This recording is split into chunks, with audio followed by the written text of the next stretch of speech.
deep discussions about the character, but she was on set watching a lot of scenes, and I was always very keen. I really loved going and asking just about details. If there was anything that I wasn't doing that she imagined, or if there was a little tick that was happening that bothered her, that I was really into that. It was really cool because I was always so intimidated by her. I was always like, oh my gosh.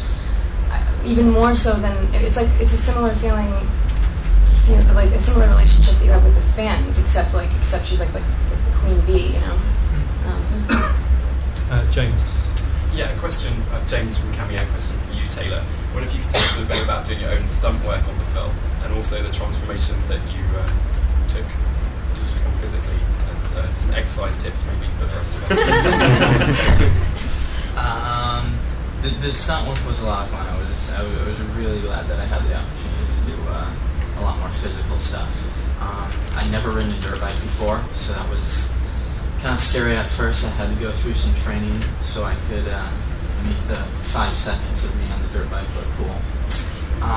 But yeah, I mean, there was a lot of sequences, and Chris was really open to some random ideas. I was scared.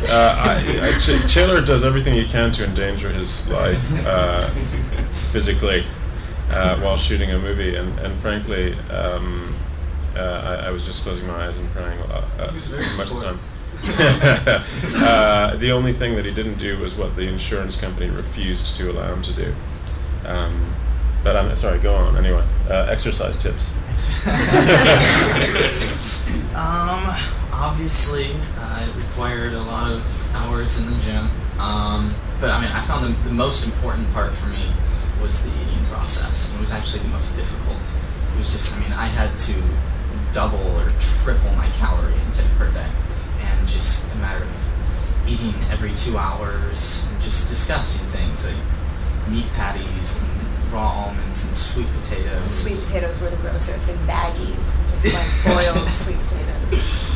I'm really busy. Like I'm driving downtown LA all day for meetings, so it's hard to get that food in me every 2 hours. So I carry baggies with the meat patties and almonds. That's disgusting. I had no idea. That's the only way to do it. But yeah, it was definitely a lot of hard work. Worth it. The gentleman there in the red top. Okay. Alan from Denmark. I wonder, considering the phenomenal success of the first movie, I guess you got a 50-day rise for the new film. Is that right? Is that a no comment? Yeah. We usually don't talk about financial stuff. We just stay focused on the work. That's a no comment, I think. We might hear some more of them later. There was a gentleman in the front row who had a question, yes. Rob Driscoll, Western Mail. Robert, having been part of 2 massive film franchises, Harry Potter and now Twilight, is it possible to compare the experiences, and does being the male lead in Twilight make things very different? Yeah, it was. I think when I went into Harry Potter, it was the 4th one, so I guess everybody knew each other. I mean, people had moved to Leeds. I mean, the crew has been working on it for 10 years. I mean, that was like a full-time job. Everybody knew each other. People had married each other on the crew. I mean, everything was so well-oiled, and I guess starting Twilight, I don't know if it would be like the first Harry Potter, but I mean, it's interesting to see there's so many different warring energies. I mean, the studio knew they had a trilogy at the time, and so it seems like people think that certain criteria need to be met to set up that kind of franchise. And Catherine obviously had a kind of indie background; she wanted to do that. Me and Kristen, pretty headstrong people, so it was, you know, everyone was kind of. So it was kind of a very volatile set in a lot of ways, but I think the success of the first one just made everything very clear into the second.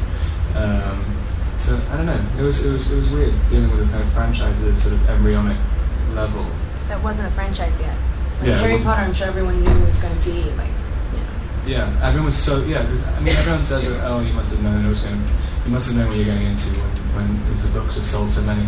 it was hard to find someone who'd heard of Twilight before the movie came out. I mean, you could buy it in London. Well, maybe you could have bought it somewhere, but I remember looking for the book in London. It's difficult to find. And you know, even though we did a multiple picture deal at the beginning, I had no idea that they were going to do sequels. So it was interesting to see what happened afterwards. And there was a lady with blonde hair there. I have a question for Robert. It's Claire from MySpace. I've heard you've done some open mic nights. Is music something that you think about pursuing in the future? And are you concerned that the whole Twilight effect might kind of overshadow what you wanted to do with that? Yeah, I do want to, mainly because I want to do gigs again.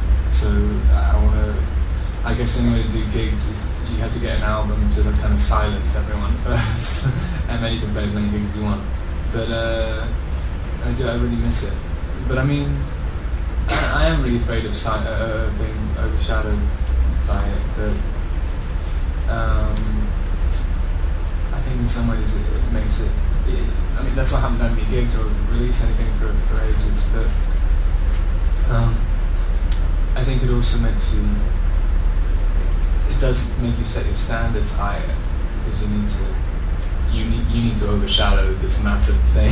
So it's tough. It makes you you gotta be winning Grammys and stuff before you do another open mic. There's a question far right here. Yeah, my name's Kim from the Reading Post. Question for Robert. You said you're busy working most of the time, but when you do get the chance for some downtime, what is it you like to do? Do you get to hang out with friends? And maybe Kristen would like to answer that too. Also, is there anything that you've reluctantly had to give up since becoming mega famous? Actually, mega famous. Or just super famous. We'll ask that to all three of you, Taylor, you can chip in as well. Yeah. I had to give up. A few things. I mean, I never did much in the first place. I mean, so that's probably helped me out a little bit. But I still don't really know because I just when you're working, it's just you're just doing the same thing. It doesn't matter what your status is outside of the job. You're just waking up at 5:30 and going home too tired and doing these, want to go to bed. I mean, it doesn't make any difference really what's happening outside the hotel. But I guess I miss doing open mics. I really miss driving. I never had a car in London, and so I got my car in LA like last summer. So I only ever really had 3 months driving without having 10 cars following you, so I'm too scared to drive now. So that's a little annoying. What do I do? I don't really do much on my downtime. I kind of do very basic, standard things, I think. Yeah. Taylor, with you, it's all about the martial arts, right? Since martial arts is the big hobby for you, isn't it? It used to be. I haven't done it in a long time. I would definitely be rusty. Wrestling, you said? Rusty. So how about now then? What's the downside for you? It's hard to tell because we haven't had much of it in a while. But I do like playing football. And just spending time with the family and friends. And Kristen? Yeah, I mean, fairly normal things. I have my family and my friends and like my pets and stuff like that. It's really nothing noteworthy whatsoever. There's a guy with a camera who had a question. Yeah. Yes. My name is Michael, and I'm from Good Evening, Denmark. I'm in London with 2 fans, so I've got 2 questions for you. Is that okay? If they're quick, it's all right. Yeah. Robert, if you were immortal, would that be a good thing or a bad thing? He's not immortal.